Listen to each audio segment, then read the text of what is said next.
నమస్కారం city news కి స్వాగతం. ఉండవల్లిలో మంత్రి నారా లోకేష్ నిర్వహిస్తున్న ప్రజా దర్బార్కు వినతులు వెల్లువెత్తుతున్నాయి. వివిధ సమస్యలతో బాధపడుతున్న ప్రజలు రాష్ట్ర నలుమూలల నుంచి వచ్చి మంత్రి లోకేష్ కి వినతి పత్రం అందిస్తున్నారు. ప్రతి ఒక్కరి విజ్ఞప్తిని పరిశీలించిన మంత్రి అండగా ఉంటానని భరోసా కల్పిస్తున్నారు. అనారోగ్య సమస్యలు, ఉపాధి కల్పన, భూ కబ్జా తదితర అంశాలపై మంత్రి లోకేష్ కు వినతులు అందించారు. తిరుమల శ్రీవారి లడ్డు అపవిత్రం కావడాన్ని నిరసిస్తూ డిప్యూటీ సీఎం పవన్ కళ్యాణ్ చేపట్టిన ప్రాయశ్చిత్య దీక్షకు మద్దతుగా గుంటూరులోనూ కూటమి నేతలు దీక్ష చేయనున్నారు. ప్రజల ఆకాంక్షలకు అనుగుణంగా కూటమి ప్రభుత్వం పాలన చేస్తుందని జనసేన నాయకులు బోనబోయిన శ్రీనివాస్, గాదె వెంకటేశ్వరరావు తెలిపారు. గుంటూరులోని జనసేన పార్టీ జిల్లా కార్యాలయంలో వారు మీడియాతో మాట్లాడారు. గత ప్రభుత్వ పాలనలో హిందూ దేవాలయాలపై దాడులు జరిగినా పట్టించుకోలేదని మండిపడ్డారు. శ్రీవారి లడ్డులో కల్తీ నెయ్యి వినియోగాన్ని నిరసిస్తూ డిప్యూటీ సీఎం చేపట్టిన ప్రాయశ్చిత్త దీక్షకు మద్దతుగా గుంటూరులోని కూటమి నాయకులు దీక్ష చేపట్టనున్నారు. ఈ నెల 24 నుంచి 9 రోజుల పాటు ఈ దీక్ష కొనసాగించనున్నట్లు వివరించారు. గోరంట్ల వెంకటేశ్వర స్వామి దేవాలయంలో దీక్షను ప్రారంభించి అనంతవరం వెంకటేశ్వర స్వామి ఆలయంలో విరమించనున్నట్లు ప్రకటించారు. తమ పార్టీ ఆశయాలకు అనుగుణంగానే వైసీపీ నాయకులను చేర్చుకుంటున్నట్లు స్పష్టం చేశారు.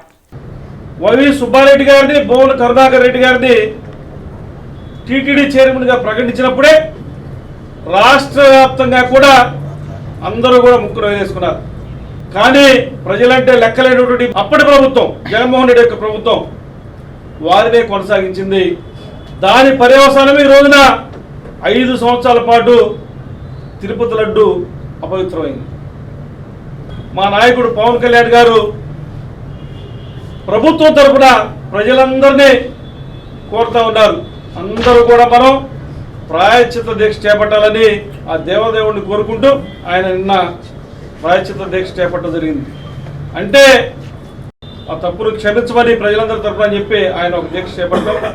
ఆ దీక్షకు మద్దతుగా గుంటూరు జిల్లా నుంచి మేము ఆయన 11 రోజులు చేపడితే నిన్న ఈ రోజుకి 2 రోజులు అయిపోతే రేపటి నుంచి 9 రోజుల పాటు మేము దేవాలయాలందు ఈ దీక్ష చేపట్టడానికి సిద్ధంగా ఉన్నాం.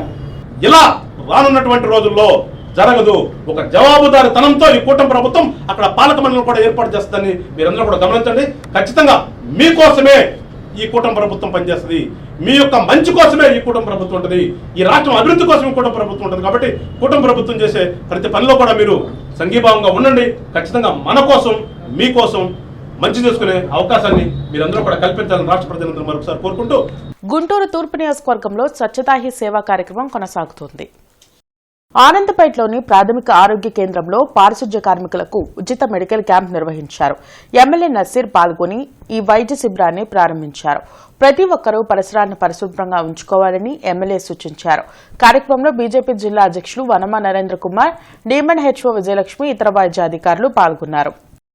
ప్రతి ఒక్కరు కూడా తమ ఇంటితో పాటు తమ నివసించేటువంటి పరిసర ప్రాంతాలను కూడా శుభ్రపరిచేటువంటి బాధ్యతను తీసుకోవాలని చెప్పి వాళ్ళందరిలో కూడా అవేర్నెస్ని క్రియేట్ చేయడానికి ఇటువంటి కార్యక్రమాలు తీసుకోవడం, పెద్ద సంఖ్యలో శానిటరీ వర్కర్స్, ఎందుకంటే వీళ్ళందరూ కూడా ఫ్రంట్ లైన్ వారియర్స్గా నిత్యం ప్రజల ఆరోగ్యాన్ని కాపాడడానికి తమ ప్రాణాలను పణంగా పెట్టి ఈ కార్యక్రమాలు చేసేటువంటి వాళ్ళు, వీళ్ళ ఆరోగ్యాన్ని కాపాడాలనే బాధ్యతను తీసుకొని వాళ్ళందరికీ అవసరమైనటువంటి వైద్య సదుపాయాలు, వైద్య పరీక్షలతో పాటు ఉచితంగా మెడిసిన్స్ కూడా ఈరోజు పెద్ద ఎత్తున ఇవ్వడం జరుగుతూ ఉంది.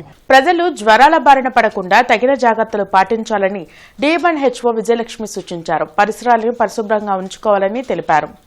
జ్వరాలు వచ్చిన తర్వాత చికిత్స కంటే రాకుండా ముందుగా తగిన జాగ్రత్తలు పాటించాలని డీఎంఎన్ హెచ్ఓ విజయలక్ష్మి సూచించారు.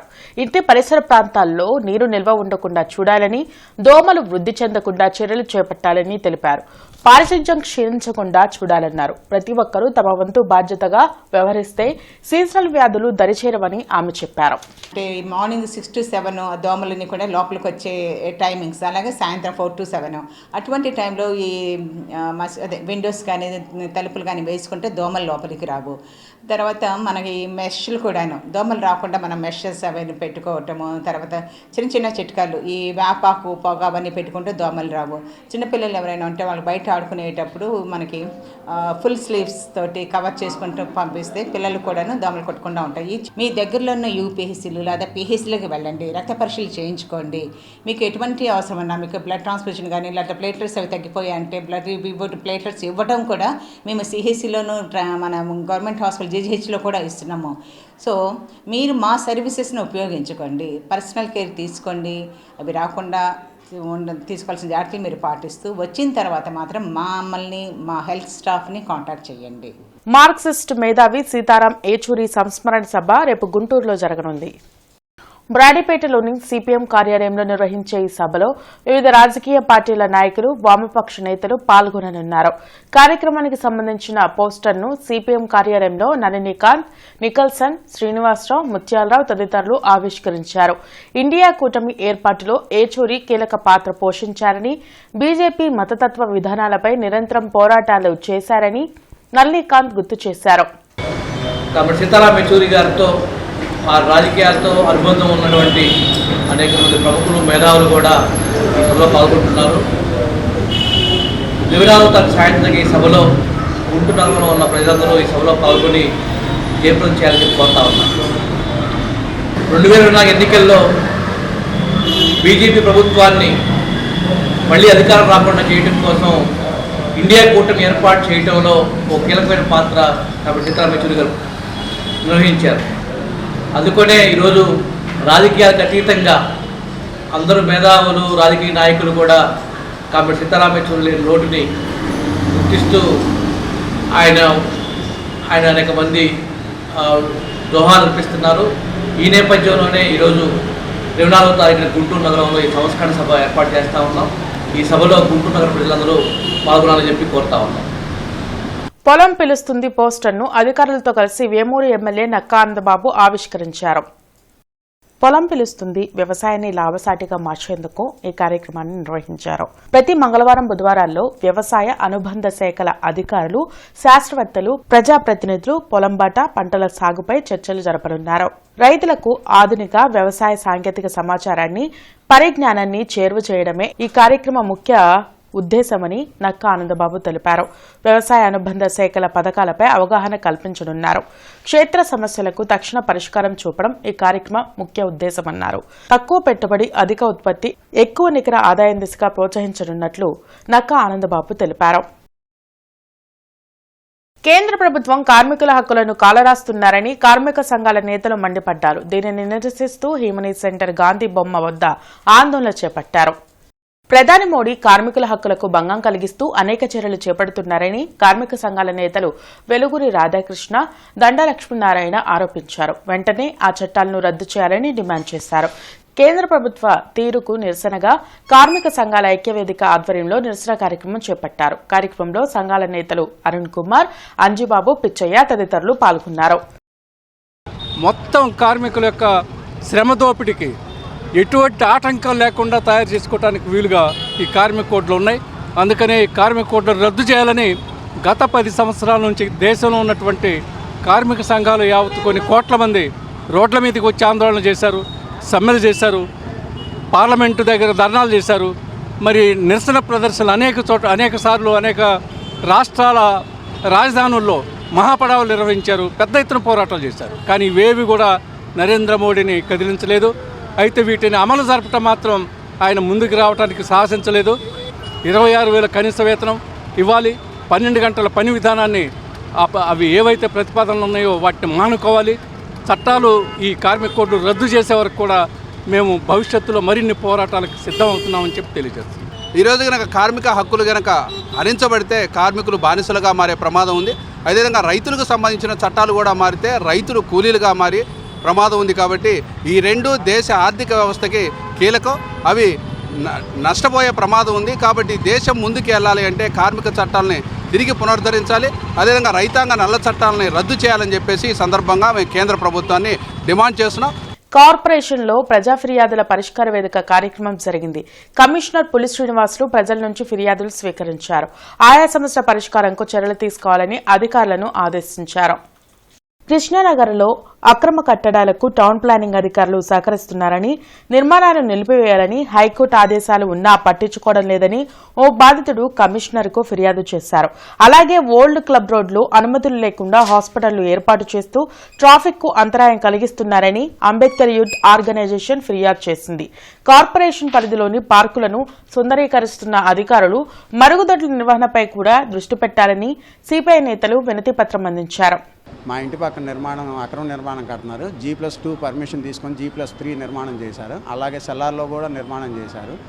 గతంలో హైకోర్టుకు వెళ్ళి ఆర్డర్స్ తీసుకొచ్చినా కూడా సిపి గారు వాళ్ళు వచ్చి చూసి వెళ్ళారే కానీ ఎలా స్పందించలేదు.